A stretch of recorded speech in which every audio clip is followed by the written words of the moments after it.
Hello बच्चों, नमस्कार। कैसे हैं आप सब लोग? उम्मीद है शानदार, जिंदाबाद, जबरदस्त हैं और तैयारी भी बहुत शानदार चल रही होगी, ऐसी उम्मीद करता हूं। क्योंकि अगर अब भी तैयारी शानदार नहीं चली तो फिर कभी चलेगी। और अगर अभी भी आपको ये लग रहा है कि 10 जनवरी से होगा या नहीं होगा एग्जाम, क्योंकि कुछ बच्चों की क्वेरीज आ रही थी, वो एसएससी का जो कैलेंडर शुरू में होम पेज पे दिया होता है उसको दिखाकर कह रहे थे सर एग्जाम तो मार्च अप्रैल में है इस कैलेंडर में। बेटा वो कैलेंडर आपका जून जुलाई अगस्त का है और फॉर्म आए आपके बहुत बाद में और एग्जाम डेट और बाद में। तो लेटेस्ट खबर ये है, आप पुरानी के चक्कर में मत पड़ो। कैलेंडर फिर अपडेट हो जाएगा किसी दिन, फिर क्या होगा सर ये तो मार्च अप्रैल से 10 जनवरी हो गया कैलेंडर, अब क्या करें? तो फिर आप दिक्कत में आ जाओगे। तो कुल मिलाकर के बात इतनी सी है कि इन चीजों में मत पड़ो। किसी ने कैलेंडर वायरल कर दिया कि जीडी का एग्जाम मार्च अप्रैल में है, तो उन चीजों में मत पड़े करो बच्चों, ठीक है? आपको बता रहा है आपका भाई कि 10 जनवरी से 100% एग्जाम है। और यह बात आपको बहुत पहले बता दी थी कि एग्जाम इस बार बहुत जल्दी लिया जाने वाला है, ठीक है? 10 जनवरी तक टाइम मिल गया, बहुत समझो आप। चलो, तो 10 जनवरी में भी अगर अब आपसे अंदाजा लगाएंगे तो भी, क्योंकि 31 तारीख तक का महीना है, 10 दिन इसमें रह रहे हैं और 10 दिन वो हैं। और किसी का एग्जाम तो हो सकता है कि 25 जनवरी को पड़े और किसी का तो 14 फरवरी को पड़े जाके वैलेंटाइन डे के दिन। तो इसलिए बच्चों, इसलिए परेशान मत हो कि भैया कि बहुत कम टाइम बचा, घबराओ मत।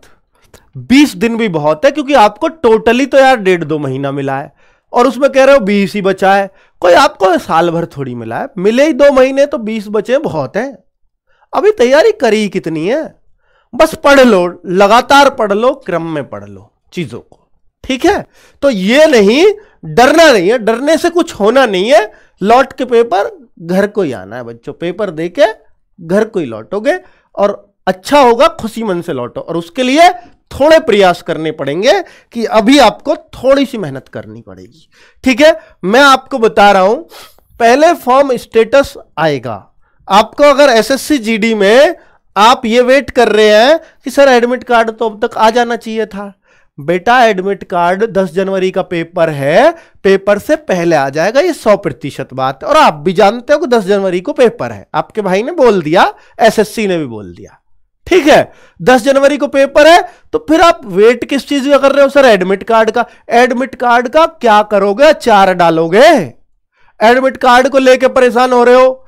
तो पहले तो बता दूं, एडमिट कार्ड अभी नहीं आएगा, पहले फॉर्म का स्टेटस आता है एसएससी के सभी फॉर्म्स में आजकल ये है। इसमें ये पता चलेगा कि आपका फॉर्म एक्सेप्टेड है या रिजेक्टेड है। भगवान ना करे दूसरा ऑप्शन आपको मिले, इसमें नहीं होना चाहिए। आपका फॉर्म एक्सेप्टेड है तो आप एकदम सेफ है। जो आपको डर लग रहा था, डर डर के जीवन सहारे बिता दिया, वो बेकार है फिर, है ना बच्चों? तो आपका फॉर्म एक्सेप्टेड होगा ही, होपफुली रहिए, चिंता मत करिए। कोई अगर आपने कोई ब्लंडर नहीं किया है तो एडमिट कार्ड एग्जाम से 1 वीक पहले ही आता है, कभी कभी 4-5 दिन पहले भी, ठीक है? तो ये 10 जनवरी का अगर आपका पेपर है तो एडमिट कार्ड तो 3 जनवरी के आसपास ही आएगा। लेकिन आपको फॉर्म एक्सेप्टेड रिजेक्टेड का यानी स्टेटस आपको कब पता चल जाएगा? इसमें आपको सिटी पता चल जाती है, दिखा देता हूं। ये इस तरह से आता है, ये इस तरह से आएगा बच्चों कि आपका रोल नंबर आ जाएगा, इसमें नाम आ जाएगा, फादर नेम, डिटेल मैच हो जाएंगी, डेट ऑफ बर्थ आ जाएगी और रिपोर्टिंग टाइम, एग्जाम की डेट, एग्जाम की शिफ्ट। और ये यहां पर लिखा रहेगा admit card will be available before 4 days of your exam date. Admit card पूरा उस दिन निकलेगा, बस आपको सिटी मिल जाएगी, एग्जाम सेंटर नहीं मिलेगा। कभी आप जुगाड़ ना कर लें एक दिन, अगर आपको इतनी पहले दे दिया तो। ये एक रीजन है जो वो नहीं देते हैं, ठीक है बच्चों? ये इस तरह से दिया जाता है। क्लियर है? कोई डाउट किसी को? जी नहीं, होना भी नहीं चाहिए, इसमें भी क्या डाउट होगा बोला। अब आगे बात करते हैं कि 26 से 30 तक बच्चों, बहुत सारे बच्चे जीएस को लेकर के यूं परेशान हैं कि सर जीएस में कॉन्फिडेंस नहीं आ रहा। और यह बात आज नहीं, आपका पेपर 10 जनवरी को हो या 10 फरवरी को, आप 9 जनवरी या 9 फरवरी को यही बात कह रहे हो कि सर जीएस से डर लग रहा, जीएस में कॉन्फिडेंस नहीं आ रहा। बेटा वो लास्ट तक नहीं आएगा, क्योंकि ये एसएससी की जीएस है और ऐसा लगता है मैं तो सब कुछ भूल गया, ये अभी कम लग रहा, पेपर के पास ज्यादा लगता। तो इसलिए डरने वरने की कोई बात नहीं है। ये जो है जीएस स्पेशल के लिए आप क्या कर सकते हो, थोड़ा सा पढ़ सकते हो।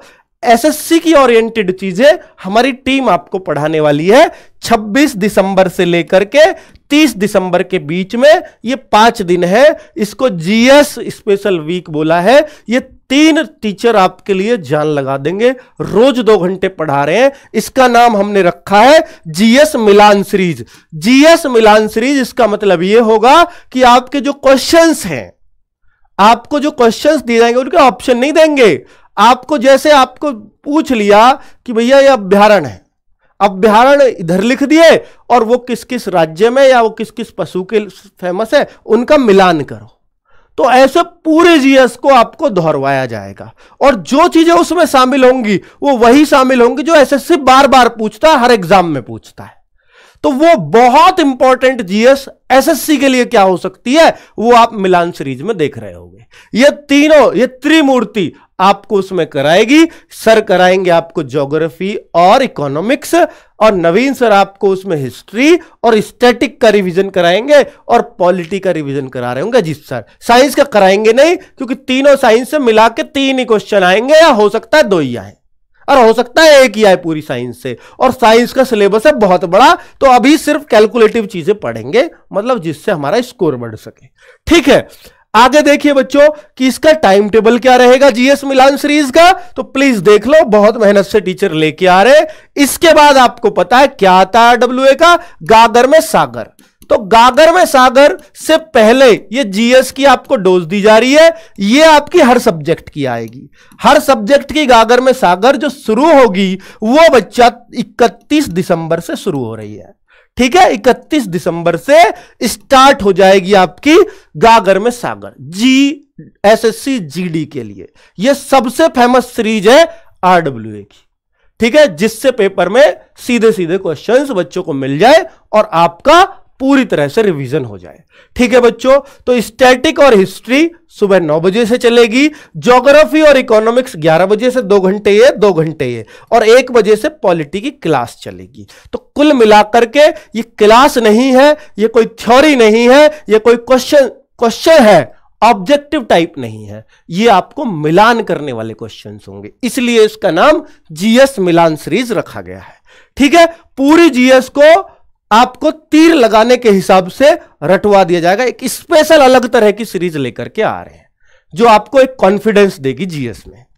चलिए आगे बात करता हूं कि बहुत सारा बच्चा ये कहता है लास्ट में जाकर के, सर मेरा हिंदी भी ठीक है, मैं सही कर लेता हूं, 16-17 ले आता हूं, 15 भी आ जाते हैं कभी कभी, और मेरी रीजनिंग तो बहुत ही अच्छी हो रही है, 17-18 जा रहे हैं, लेकिन मेरा तो मैथ्स अच्छा नहीं जा रहा सर, बड़ी दिक्कत आ रही है। तो बेटा मैथ से अगर डर लग रहा है ना आपको, तो आप इतना काम कर लेना मेरे भाई कि सबसे ज्यादा क्वेश्चंस पता किस चैप्टर से आते हैं, एलसीएम एचसीएफ को पक्का कर। चैप्टर बता दूं अगर आप कह दो तो, एलसीएम एचसीएफ को पक्का कर देना, क्वेश्चन जरूर बनेगा। एवरेज को पक्का कर जाना, क्वेश्चन जरूर आएगा। और अगर आप नंबर सिस्टम में बहुत ज्यादा चीजें नहीं पढ़ते हो तो डिविजिबिलिटी रूल जरूर पढ़ लेना बच्चों, ये बहुत छोटा टॉपिक है और क्वेश्चन जरूर बनेगा, ये देखना। और आगे बता रहा हूं आपको, परसेंटेज पढ़ जाना, परसेंटेज। और आगे बता देता हूं जो आसान चैप्टर जिनसे आप स्कोरिंग कर सकते हो, प्रॉफिट एंड लॉस पढ़ जाना। और आगे देखिए बच्चों, आगे आपको इसके अलावा रेशियो एंड प्रोपोर्शन पढ़ लेना, रेशियो एंड प्रोपोर्शन पढ़ लेना। बहुत सिलेक्टेड चीजें बता रहा हूं, टाइम एंड वर्क पढ़ लेना, टाइम एंड वर्क पढ़ लेना। और क्या बताऊं बच्चों, ये हो गया percentage, profit loss, ratio and proportion, time and work. और एक चैप्टर है आपका, अगर टाइम एंड डिस्टेंस बहुत सारे बच्चों को मुश्किल लगता है, उसको नहीं पढ़ सकते तो कोई बात नहीं, लेकिन एसआई एंड सीआई पढ़ लेना बच्चों। मेंसुरेशन अगर आप पढ़ सकते हैं तो प्लीज पढ़ लेना, नहीं तो डीआई जरूर पढ़ लेना। तो ये वो चैप्टर्स हैं जिनसे खुल के क्वेश्चंस बनाती है एसएससी। ठीक है, इन चैप्टर्स को तो जरूर कर लेना, और ये बुक से कर लो आप हमारी एसएससी जीडी वाली से, तो आपका भलाई हो जाएगा। ये वो चैप्टर है, ये वो क्रीम है जो एसएससी जीडी में बहुत ज्यादा पूछे जाते हैं, जिनसे मेंसुरेशन इसलिए नहीं बोल रहा हूं, मेंसुरेशन भी इतनी पूछी जाती है, ये तो टाइम एंड डिस्टेंस से भी क्वेश्चन आता है, लेकिन मेंसुरेशन से बच्चों सारे लोग नहीं कर पाते। अगर कुछ नहीं कर सकते तो फॉर्मूले कर जाना, मेंसुरेशन के फॉर्मूले पे सवाल, ठीक है, मेंसुरेशन में फॉर्मूले पे सवाल कर जाना बच्चों, सीधा सीधा अगर फॉर्मूले से क्वेश्चन आ जाए तो वो बनाया, इतना कर लेना बस, ठीक है। तो आपको बहुत फायदा इस चीजों से होगा। तो मैथ्स का डर अगर इन चैप्टर्स को आप रगड़ लो एक बार तो दूर हो जाएगा, ठीक है बच्चों। आगे अगर मैं देखूं, मॉक में टाइम कम पड़ रहा है, बहुत सारा बच्चा ये कहता है कि मॉक में टाइम कम पड़ रहा है। तो बच्चों अगर आप रीजनिंग का सेट कर रहे हो डेली, आप हिंदी का सेट कर रहे हो डेली, अगर आप रोज हिंदी का, रीजनिंग का, मैथ का कर रहे हो, तो आपका टाइम कम पढ़ना बंद हो जाएगा। ये एक सिंगल तरीका है। दूसरा, अगर आप सर इसका भी कम पड़ता हो तो एक क्रम बदल लेना मॉक टेस्ट को। बेटा एक तो क्रम ये करना मॉक टेस्ट में कि सबसे पहले रीजनिंग करना। अगर आप हिंदी करते हो तो छोड़ दो ये गंदी आदत, रीजनिंग करना, फिर आप अपनी हिंदी कर लेना, फिर आप अपनी जीएस कर लेना, और लास्ट में अपना मैथ्स को करना। चाहे आप मैथ्स के कितने भी बड़े धुरंधर हैं, लेकिन मैथ्स को इसी क्रम पे करना, ठीक है। ये आपको जो भी आपका अगर इस क्रम में नहीं कर रहे हैं तो आपका टाइम निश्चित तौर पे कह रहा हूं 10 मिनट, 8 से 10 मिनट का एक ही बार में अंतर पड़ जाएगा अगर इस क्रम में चीजों को करते हो। तो अगर कर ही रहे हो ऑलरेडी इस क्रम में तो बेटा फिर आपका ना सारा टाइम सिर्फ यहां जा रहा है। तो फिर इसमें क्या करना है कि जहां से भी, जिस भी सोर्स से आपने मैथ्स पढ़ा है, उसके जो जो क्वेश्चंस आपने किए हैं उनको ही बार बार कर लो, टाइम लगा के कर लो। आपको लगता है कि इस बुक के 60 क्वेश्चन है इसमें, इस चैप्टर में, तो इसके मैं 50 क्वेश्चन, इसके 50 क्वेश्चन मैंने करे, 10 तो मुझ पे आते ही नहीं, उनको काट दो बिल्कुल बड़ा, ये करने ही नहीं है कभी। उन 50 क्वेश्चन पे 50 मिनट का टाइम लगा दो बस। 50 क्वेश्चन 50 मिनट का टाइम लगा दो। आप देखना बच्चों, ऐसा 2 बार कर देना उसी बुक से जिससे आप कर रहे हो। 10 नहीं आते, जाओ भाड़ में जाओ 10। अगर आपने सिर्फ वर्कशीट करी है RWA पे तो वर्कशीट पे लगा देना है टाइम, लेकिन ये चीज 2 बार कर दो टाइम लगा के, जितने क्वेश्चन उतने मिनट। तो आपका जो मैथ्स का डर है ना, मैं निश्चित तौर पे कह रहा हूं, अगर वो आज, अगर आपको 80% डर लग रहा है तो वो आपको 20% लगेगा, अगर आप ये काम कर देंगे बस। बाकी आपकी मर्जी है बच्चों। अब लास्ट टाइम पे तो मैं यही गुरु मंत्र आपको दे सकता हूं, मुझे उम्मीद है इससे बहुत फायदे आपको होंगे। रीजनिंग का प्रैक्टिस सेट, हिंदी का प्रैक्टिस सेट कभी मत छोड़ना, जो शाम को होता है।